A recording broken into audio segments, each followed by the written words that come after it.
नमस्कार दोस्तों, स्वागत है आपका। अब आप सोच रहे होंगे कि भारत की जो सरकार है उसका ज़्यादातर रेवेन्यू कहाँ से आता है। हमारी जो इकॉनमी है वो लगभग 3 ट्रिलियन इकॉनमी है।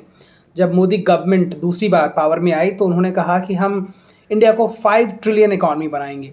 ट्रिलियन इकॉनमी को अगर इंडियन रुपीज़ के हिसाब से समझना है, क्योंकि भारतीय अखबारों में या टीवी चैनल्स में लाख करोड़ के हिसाब से चीज़ें बताते हैं, तो कुल मिलाकर के भारत के पास में 300 लाख करोड़ रुपए का के आसपास का टोटल रेवेन्यू है।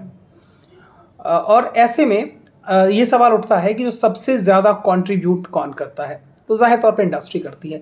लेकिन इसका एक और भी बहुत महत्वपूर्ण पार्ट है जो कंट्रीब्यूट करता है इसमें, यह है इनकम टैक्स। इनकम टैक्स कई तरीके से लिया जाता है। गवर्नमेंट लोगों से डायरेक्ट इनकम टैक्स लेती है और तरह तरह के प्रोडक्ट में भी इनकम टैक्स लगाती है। तो वैसे जो लोगों से जो टैक्स लिया जाता है वो भारत वैसे 130 करोड़ लोगों का देश है, लेकिन करीब 1.5 करोड़ लोग ही भारत में टैक्स पे करते हैं।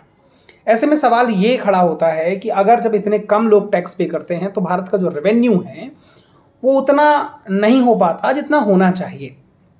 तो इसको लेकर के सुब्रमण्यम स्वामी हैं, उन्होंने कहा था सरकार से कि आप इसको एबॉलिश करो, ख़त्म करो और आप एक कोई दूसरा एक तरीका निकाल करके लाओ जिससे कि हम इनकम टैक्स में ज़्यादा बढ़ोतरी कर सकें।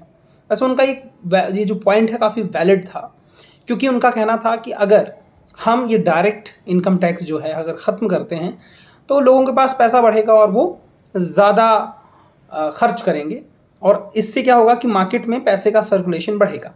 दूसरी तरफ बात यह है कि ब्लैक मनी जैसी जो चीज़ें हैं उनका भी सर्कुलेशन बढ़ जाएगा रुपयों में। तो जो रुपए लोग इकट्ठा कर कर के रखते हैं वो मार्केट में आ जाएगा। तो इससे क्या होगा कि जो इंडिया की इकॉनमी है वो मजबूत होगी। जो आप 5 ट्रिलियन इकॉनमी का जो सपना देख रहे हैं वो कहीं जल्दी पूरा हो पाएगा, बजाय इसके कि आप जो सालों पुराना एक वो ढाक के 3 पात वाला सिस्टम है वही चलाते जाएं। तो ऐसे में ये बहुत अच्छी चीज़ें हैं। और एक चीज़ और उन्होंने कही थी कि अब इससे क्या होगा कि जो इनकम टैक्स चीज़ों को भरने के लिए आप सीए लगाते हैं, एक एडमिनिस्ट्रेशन बनाते हैं, एक बड़ी सारी चीज़ों में जो खर्चे होते हैं तो वो भी नहीं करने पड़ेंगे, तो उससे भी एक बड़ा खर्चा बचेगा। लेकिन साथ में इसके कुछ घाटे भी।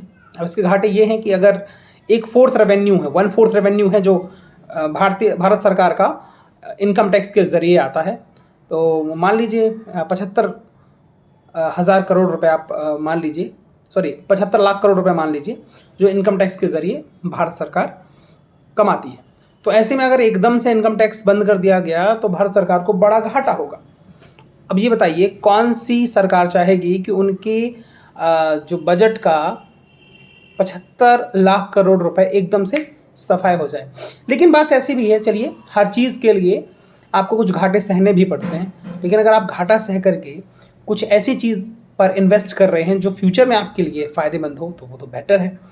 अब ये देखना दिलचस्प होगा कि सुब्रमण्यम स्वामी ने जो बात उठाई थी, क्या भारत सरकार उसको मानती है? क्या आने वाले समय में जो इनकम टैक्स है एबॉलिश होता है या ऐसे ही चलता रहता है?